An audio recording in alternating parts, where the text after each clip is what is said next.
نحمدہ ونصلی علی رسولہ الکریم۔ السلام علیکم ورحمۃ اللہ وبرکاتہ۔ میرے پیارے سنی مسلمان بھائیوں اور بہنوں، اعلیٰ حضرت فاؤنڈیشن کی جانب سے عقائد کورس کروایا جا رہا ہے اور یہ اس کا 20واں دن ہے۔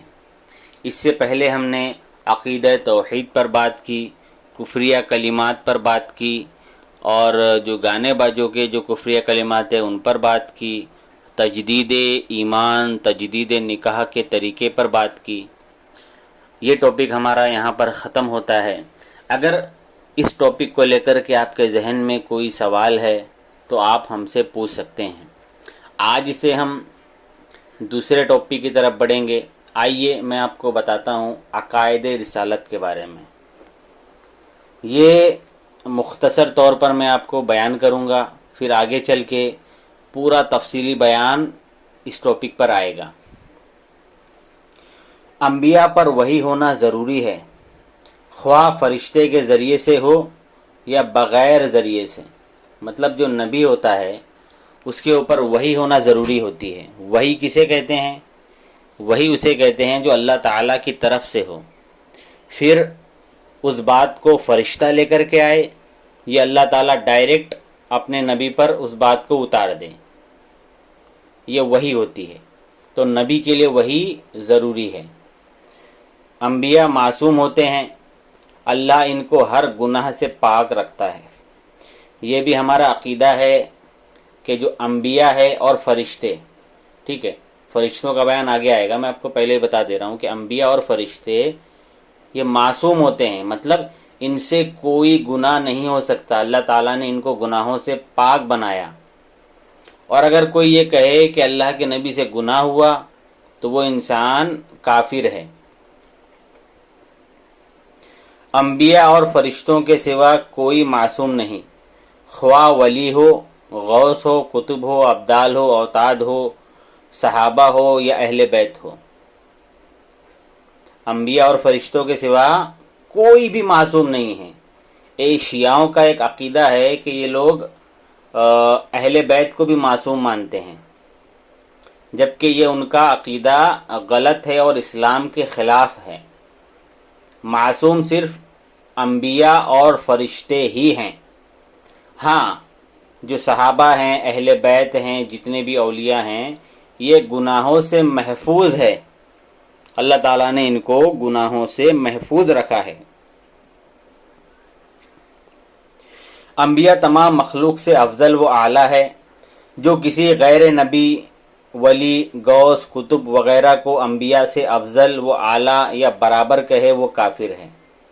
اللہ تعالیٰ کے بعد سب سے افضل کون ہے؟ حضور صلی اللہ علیہ وسلم، پھر حضور صلی اللہ علیہ وسلم کے بعد تمام انبیاء کرام، پھر حضرت ابوبکر صدیق رضی اللہ تعالی عنہ، پھر حضرت فاروق اعظم رضی اللہ تعالی عنہ، پھر حضرت عثمان غنی رضی اللہ تعالی عنہ، پھر حضرت مولا علی رضی اللہ تعالی عنہ۔ انبیاء کی تعظیم و توقیر فرض ہے۔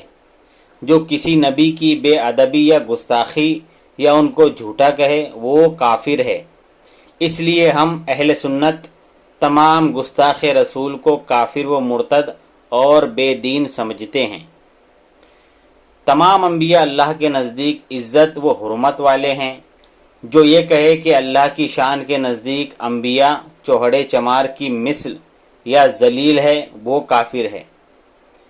دراصل یہ عبارت وہابیوں دیوبندیوں کے جو مولوی ہے اسماعیل دہلوی، اس نے تقویت الایمان کتاب میں لکھی ہے۔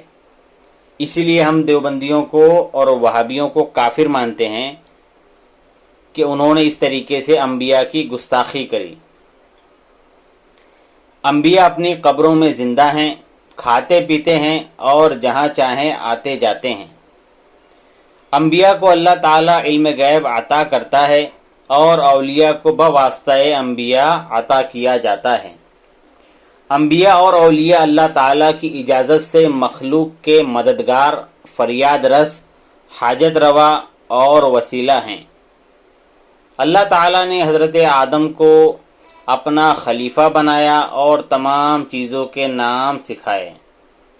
حضرت آدم علیہ السلام سب سے پہلے نبی ہیں اور تمام انسانوں کے باپ ہیں۔